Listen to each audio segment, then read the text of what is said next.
2, 1. Good evening. This is Dr. John Bennett, televising from Miami, Florida. Tonight we have a hangout with two distinguished gentlemen. We have Richard Moon, MD, anesthesiologist from Duke University, and we have Larry Creswell, MD, well-known hangout person. We've done a couple of hangouts together. One on a M Health app done by Jay Widner of Mayo Clinic.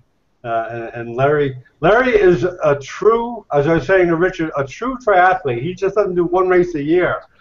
I'll just quickly relate how I got to meet these gentlemen.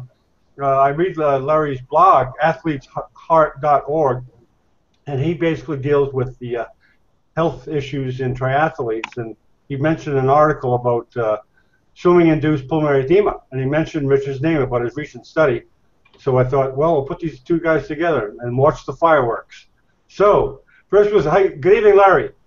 Good evening, John. How are you? Very good. Very good. And good evening, Richard. Okay, I guess we can start off. Richard, just introduce yourself and what you do and stuff, and then talk about your paper, and then we'll take it from there. Sure. I'm Richard Moon. I'm an anesthesiologist and diving physician at Duke University. I have been working on the problem of immersion pulmonary edema for a number of years. We're trying to understand what causes it and how to prevent it. And I'll just run through a few slides. Okay. Share my screen.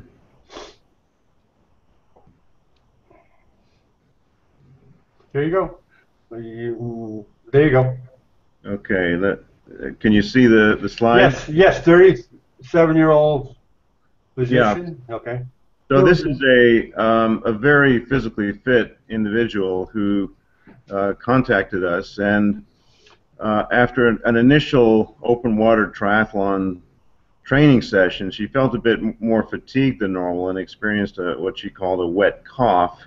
She didn't really think much about it, but then did a second open water swim. It was quite cold, although she did have a wetsuit. And after 200 meters, she was severely short of breath. She called for help, and she was coughing up copious amounts of blood. When the EMS arrived, her heart rate was around 200 beats per minute. Her oxygen saturation was 55%. And her chest x-ray, when she got to the hospital, showed flagrant pulmonary edema. She had some investigations which ruled out anything wrong with her heart, and she then proceeded to be a little more relaxed about her training, having had 2 episodes, one of which put her in the hospital. This condition was actually described in the late 1980s. It was presented at a meeting by a cardiologist from Britain named Peter Wilmshurst, who then wrote up his experience in the Lancet in 1989, and the title of his paper was Cold-Induced Pulmonary Edema in Scuba Divers and Swimmers and Subsequent Development of Hypertension. And he had a cohort of individuals who had this peculiar condition, many of whom, when he followed them, it did indeed go on to develop high blood pressure. And he studied them in response to a few stressors. He looked at the top panel is arterial pressure in response to exercise. Cold was a cold pack put on the back of the subject's neck. Oxygen breathing, and then ice plus oxygen. And as you can see, there was a significantly greater increase in blood pressure in response to these stressors. And when he measured specifically the forearm vascular resistance, he found that cold, for example, caused an over 2-fold increase, greater increase in forearm vascular resistance.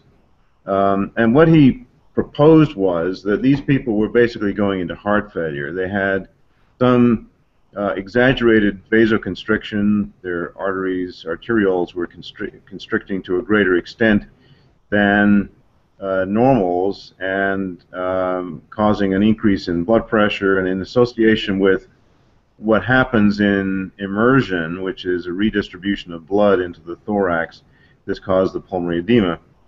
And then you go back a few years to an investigator named Lang, he actually measured this effect of increase in blood volume in the chest by taking X-rays in the water. And the top panel is the upright position. He measured the heart in 3 dimensions. These numbers are in centimeters, of course. When you lie down, your heart gets a little bit bigger, but in water, it gets bigger still. And he estimated the change in volume shown on the right. So in the upright position, heart volume was around 650 or 700 mLs. And when immersed, there was an additional volume of blood, which comes from the legs, mostly. So here you have somebody standing in the dry. There's a tendency for blood to pool in the veins of the legs, especially. But because blood and water have almost the same density, when you get into water, there's some of this blood is redistributed back into the chest.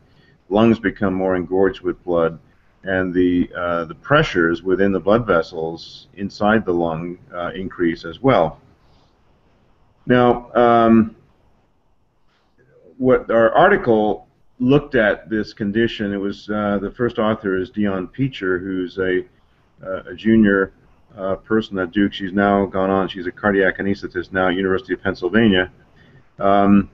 She reviewed the literature and found that since 1984 there had been 292 cases of SIPE, swimming-induced pulmonary edema, described, often in swimmers, sometimes in divers.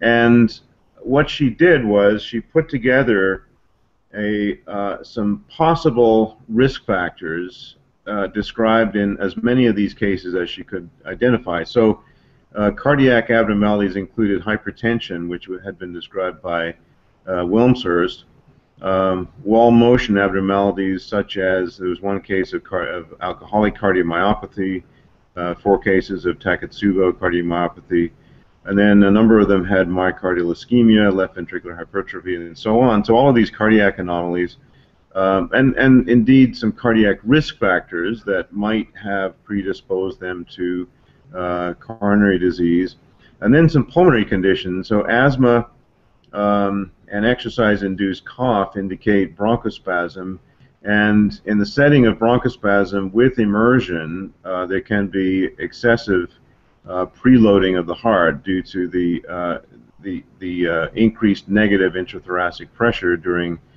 breathing against internal breathing resistance. So putting all that together,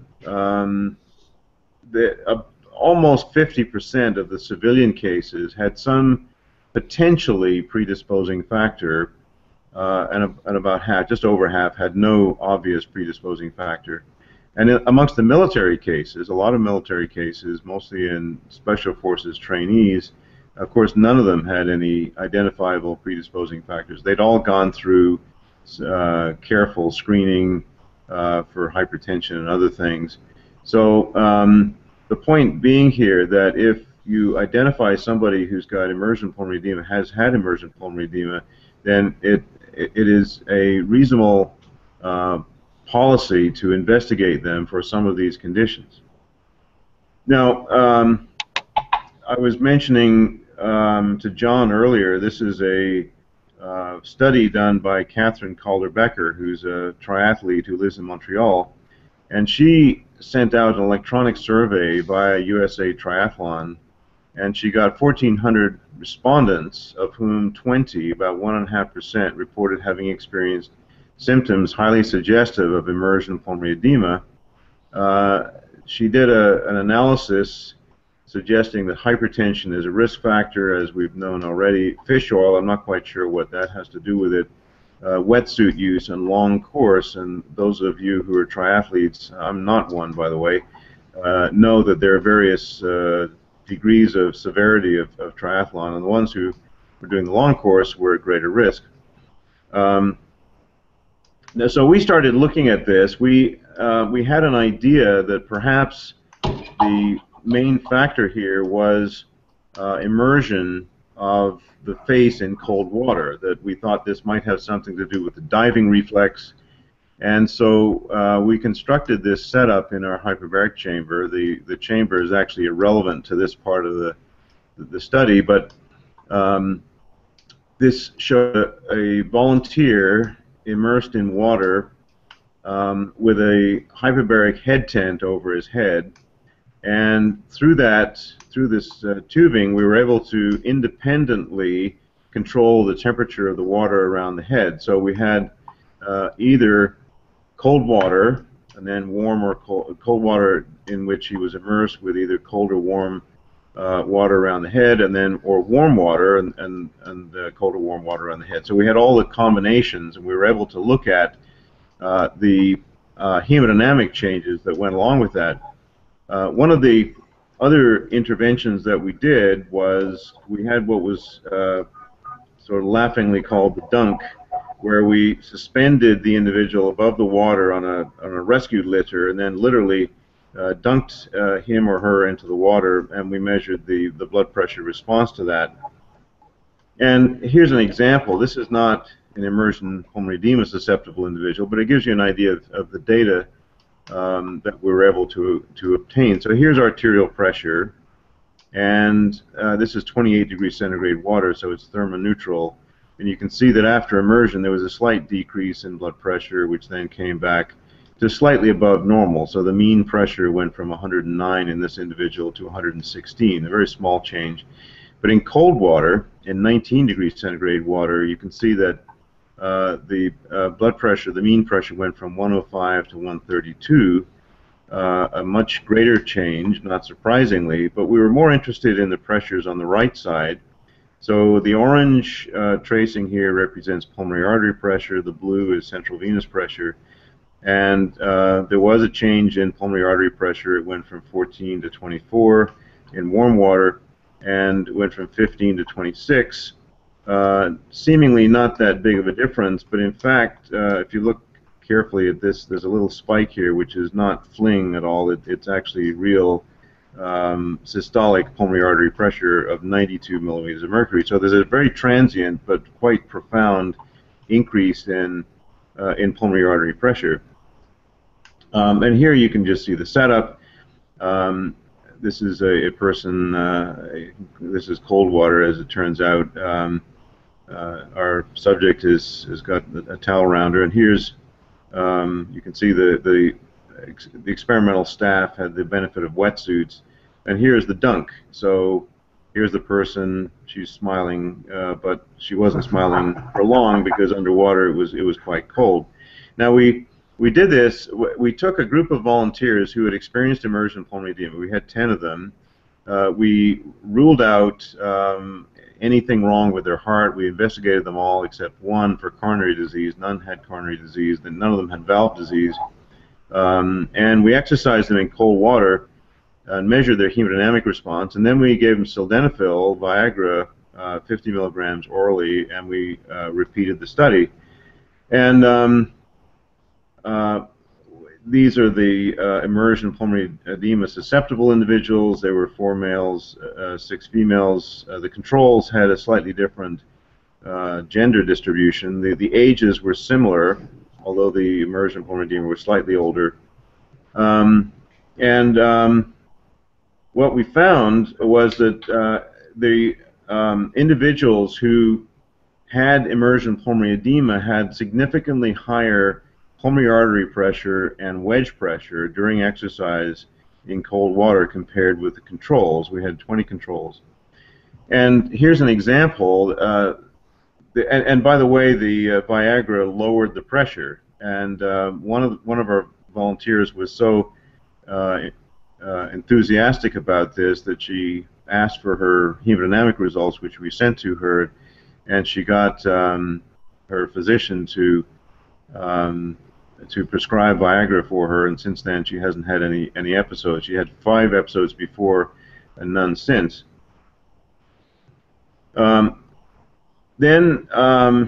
This interesting paper by Dr. Gemp in France described 54 divers with dyspnea during diving. So these are people who'd experienced immersion pulmonary edema, and he described myocardial dysfunction elevated troponin levels with ECG and/or echocardiographic abnormalities, so regional wall motion abnormalities. And of these 54, 3 required CPAP in the hospital, 2 required inotropes, and 52 out of 54 had complete resolution within 6 to 24 hours. And of those patients, 39 patients, 72%, had no myocardial dysfunction. The remainder did. 12 had EKG abnormalities, 13 had global or segmental hypokinesia. 3 patients had concentric LVH, obviously associated with pre-existing hypertension. 3 patients were tested with exercise tests, and 6 had coronary angiography. So despite these wall motion abnormalities, they were all negative for significant ischemia. And the question is, what was going on here? Was this hypoxia-induced myocardial damage that was transient, or did they somehow have some kind of acute cardiomyopathy that resolved quickly? It's a little bit of a mystery as to what exactly they were seeing, but the point is that there are all kinds of cardiac problems that occur at the time of the event that seem to go away. Now, part of our study was to look at the effect of fluid loading, and the reason to do this was that there was a paper from the Israeli Special Forces several years ago where it was one of their first papers where they had preloaded these guys before they did their 2 or 3 kilometer swims with a lot of water, and they had a high incidence of emergent pulmonary edema. So they thought that perhaps water loading, fluid loading, might have had something to do with it. So what we did, we had a group of controls that this is not the same study I just showed you, it's a different study. And we had a group of emergent pulmonary edema susceptible individuals. And we exercised them in cold water for 40 minutes. So this is 20 °C water for 40 minutes. And the orange bars represent emergent pulmonary edema symptoms, cough or dyspnea. The purple bars are those who stopped less than 40 minutes, so they stopped prematurely.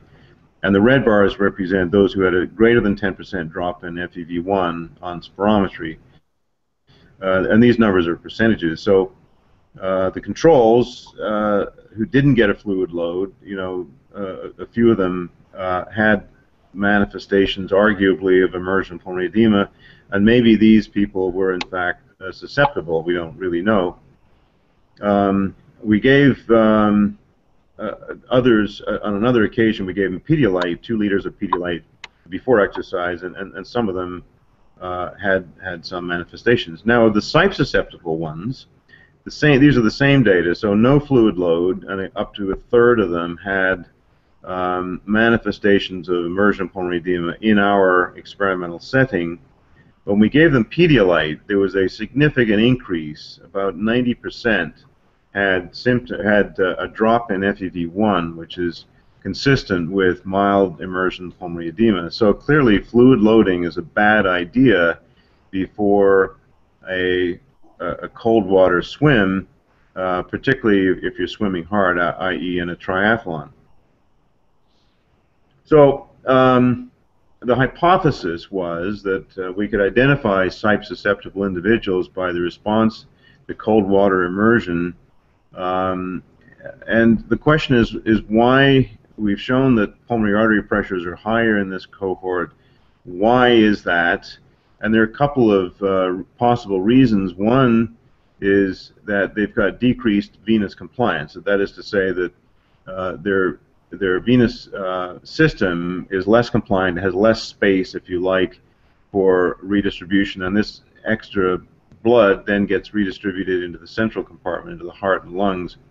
And another possibility is that this is due to impaired diastolic left ventricular filling. In other words, because the ventricle has to empty, we all know that, but it also has to fill, and when it fills, it requires a certain pressure. And here's a plot. So this is this sort of pseudo square here represents the pressures and volumes within the left ventricle. So here's the mitral valve opens and the ventricle starts filling, and once it's full, the mitral valve closes because the ventricle starts contracting. The pressure then goes up, the aortic valve opens and then ejects, and then relaxation back to mitral valve opening.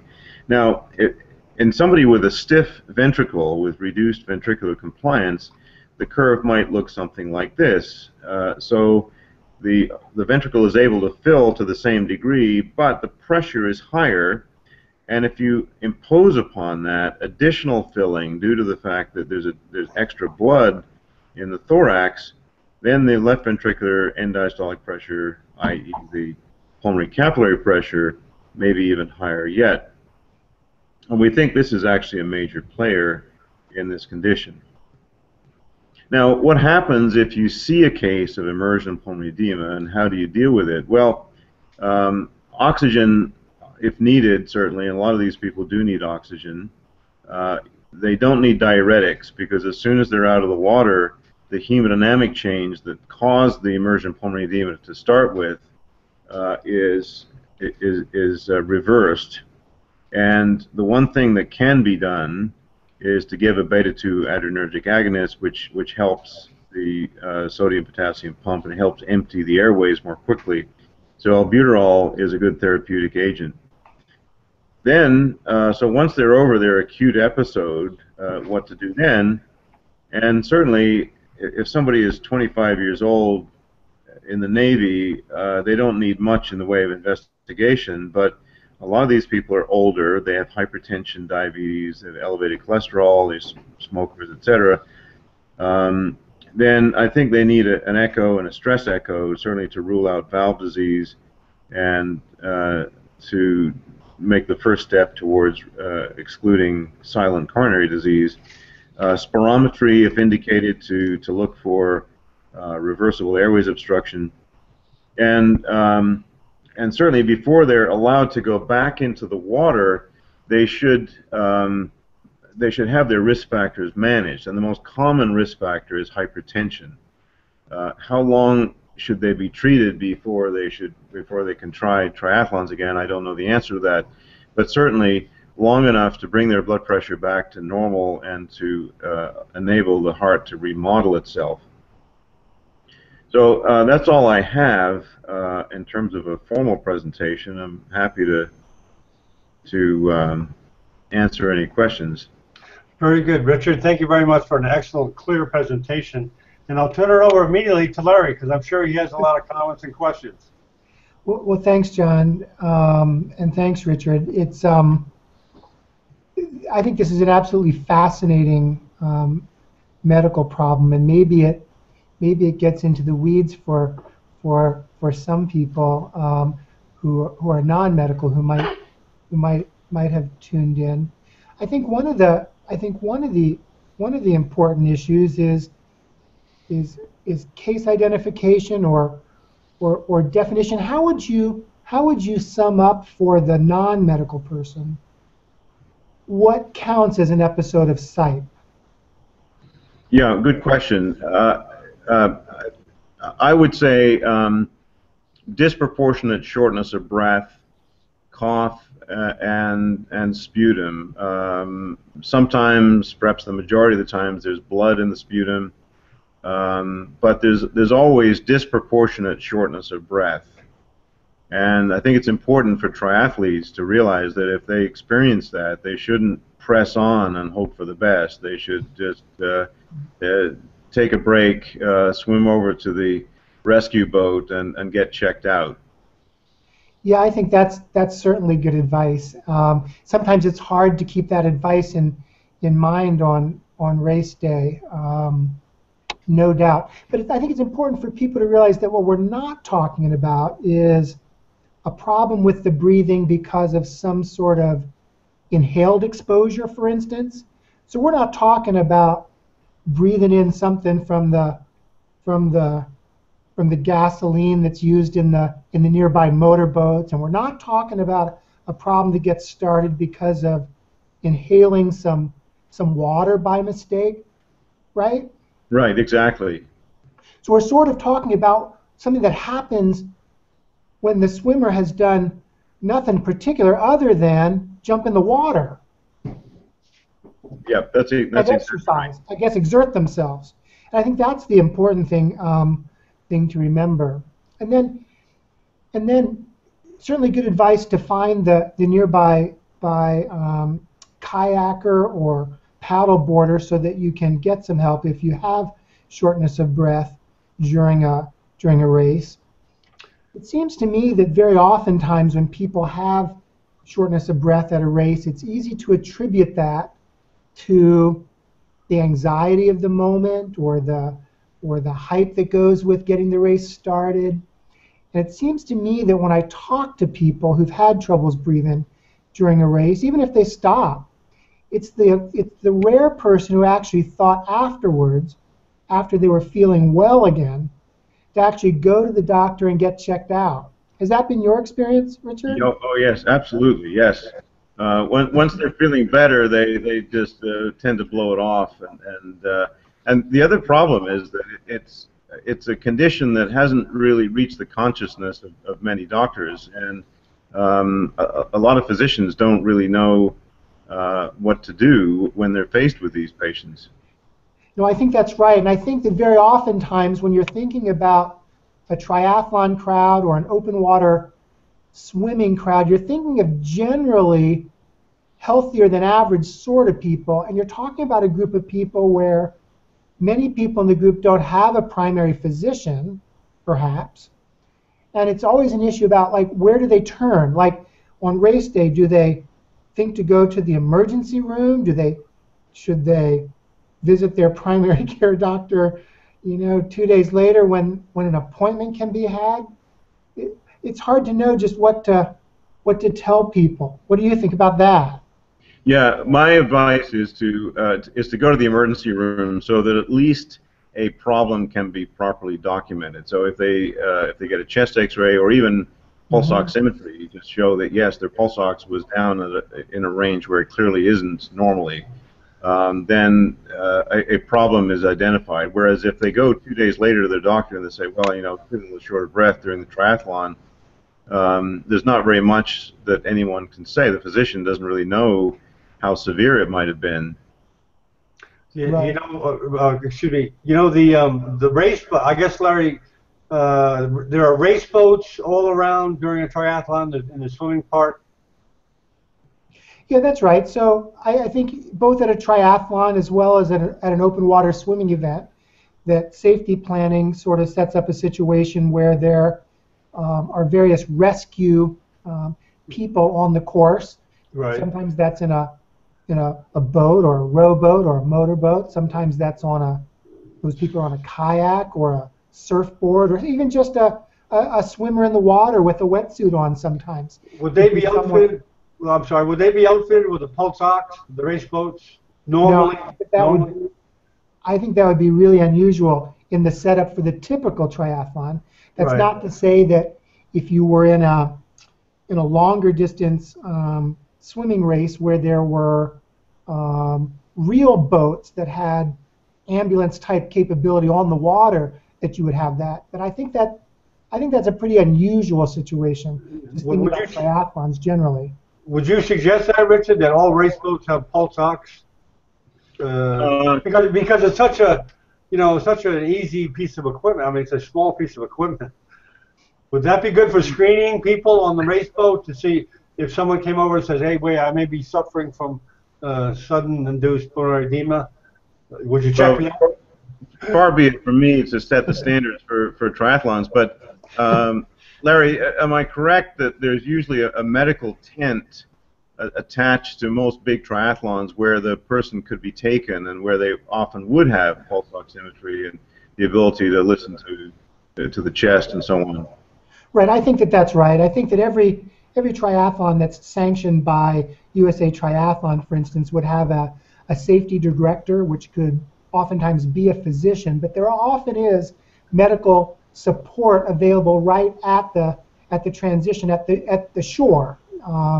Very often that's in conjunction with local EMS providers, for instance, but all of the equipment to monitor the oxygen saturation would be at shore.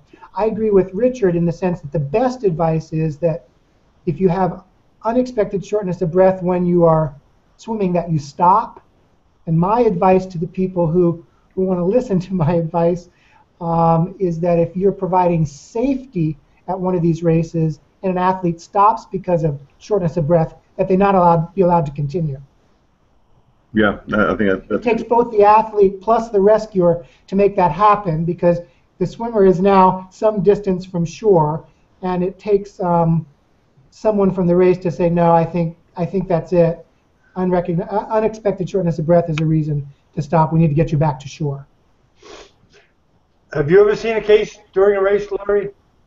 I can't think of a case where I've been there and seen it happen, but I have heard a fair number of stories from people over these last 2 or 3 years where they relate experiences that make me think SIPE was the diagnosis, even if they didn't go to the hospital and have a chest x-ray or oxygen saturation to document it.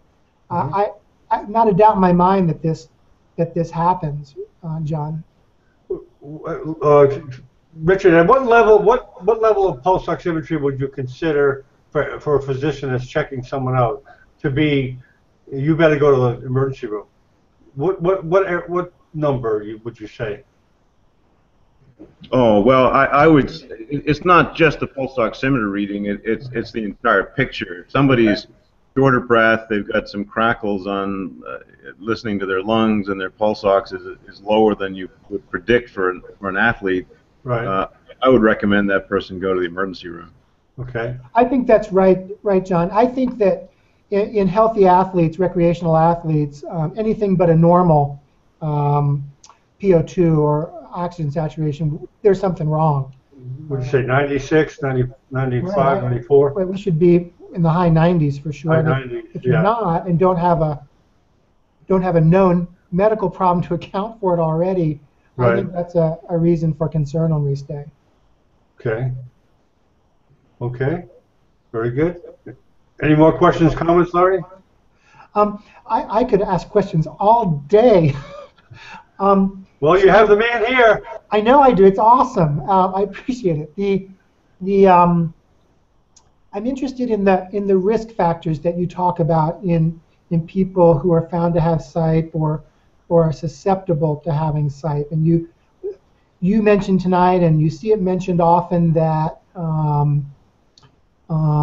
hypertension is a risk factor. Is it treated hypertension, or is it hypertension that's unrecognized and identified at the incident evaluation that's the issue? Yeah, I think it's probably not the hypertension per se, because hypertension during exercise is a normal phenomenon unless it's disproportionate. I think it's the left ventricular hypertrophy that goes along with it.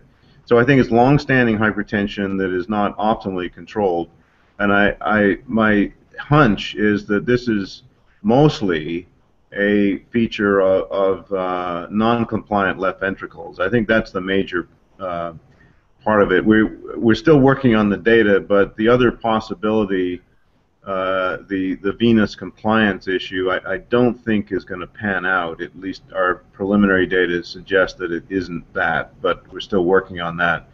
And of course, there are the other, I mean, some of these people do have silent coronary disease, and some of them have valve disease. Right. We had a very interesting lady who came to us to participate in the study. She had normal echo, a normal exam, everything was completely normal. She might have had trace mitral regurgitation, but I mean, it was basically a normal echo. And so we put her in the water, we exercised her, and she actually did develop mild symptoms. And when our cardiologist was reviewing her echo, he calls me up and says, "Oh my God, you've got to call this lady. She's got to get her mitral valve looked at. She's got 4+ MR." And so I sent her an email immediately. She immediately went to see a physician who blew off the whole thing and said, "Well, you don't even have a murmur, so there's no way there's anything wrong with your mitral valve." But it was what happened was, as soon as she got into water, the mitral ring dilated sufficiently to create 4+ MR, where she had virtually none in the dry. So I don't know how many of those there are. That might be common, or it might just be a one-off. But certainly valve disease is one of the things that can cause SIPE. Yeah, that's Very good. fascinating. And the mitral valve in that case could also be affected by just the episodic pulmonary hypertension, that to feed into Sure. that, of course. The information about the hydration, the hydration status is also interesting because, of course, most of these races that we're talking about, both triathlons and open water swimming events, happen during the temperate times of the year. It can be very warm on race day, and the typical advice that's provided to participants from their fellow participants or from the race itself is to hydrate amply the day before and the morning of the race before you get going. And maybe that's something that we ought to reconsider, or think to put a bullet point that is, unless you've had troubles with breathing. I don't know. That's a tough one, but probably an important one for the people who are affected. Yeah, well, certainly, what I was going to say was that, people who triathlons tend to get addicted to the sport, and the triathletes get addicted to the sport, and of course, even after an event, they want to go back, and maybe they've got some antihypertensives going. But the one piece of advice I give those individuals is don't load fluids before the swim. Load up for the bike and the run as much as you want, but not before the swim. That sounds like a good piece of advice. I was going to ask Larry, on a hot triathlon day, do the athletes typically fluid load before all segments? Yeah, I think so. I think the typical practice would be to amply hydrate the day before and the morning of the race. Okay, so on a hot day, Richard, you would Well, the athletes not to fluid in general, if 1.5% of triathletes has emergent pulmonary edema, that means that 98.5% don't. Right. And so Right. I wouldn't suggest that everyone avoid fluids. Right. I would limit that advice to only those who might have experienced an episode before, and they're trying to survive. Right. Okay. Very good. Richard, what is your experience with the problem in a setting other than open water swimming? Do people have this problem manifest at the swimming pool? Yeah, that's a good question. I've not heard of it in a swimming pool, but there are a couple of interesting issues here. One is that if you look carefully at some accounts of people who have drowned, it appears that they might actually have experienced emergent pulmonary edema rather than drowning per se. And another issue, of course, is divers, and divers get it as well. Usually divers are not working as hard as triathletes when they're underwater, and so I'm not quite sure why some of them get it with just paddling around in the coral reef. The other interesting thing is that if you look at people who swim exclusively, you don't hear about this much, if at all. Whereas people who do different types of things, so triathletes typically, well, of course, they're training in 3 different sports, but there is some interesting data looking at myocardial wall thickness and left ventricular cavity dimension. And different types of athletes tend to get different types of remodeling of their heart. So weightlifters are the extreme. They tend to have very small cavity dimension and very thick ventricles. Right. Whereas swimmers are sort of intermediate. Triathletes tend to have thicker ventricles than just plain swimmers, maybe because a lot of them maybe lift weights partly. So I think there may be a sport and training specific effect here, that certain types of training make people more susceptible than other types of training. but that's just a hypothesis. Got it. Does the Okay. problem happen in children? Yeah, I don't know. I don't know the answer to that. I've not heard of it in children, but again, of course, when children are paddling around in the water, they tend not to be working terribly hard. Right. Not triathletes.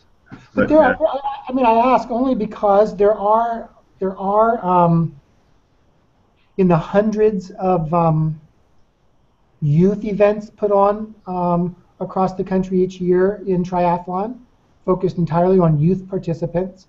And a fair number of those have open water swimming. And it seems that when I've been to some of these larger open water swim events, there are a fair number of say teenagers that are participants. But I guess it does get at the denominator. I mean, like how many people are out there doing it? And if we're talking about a small part of that, maybe it's hard to latch on to what the problem might be in young swimmers.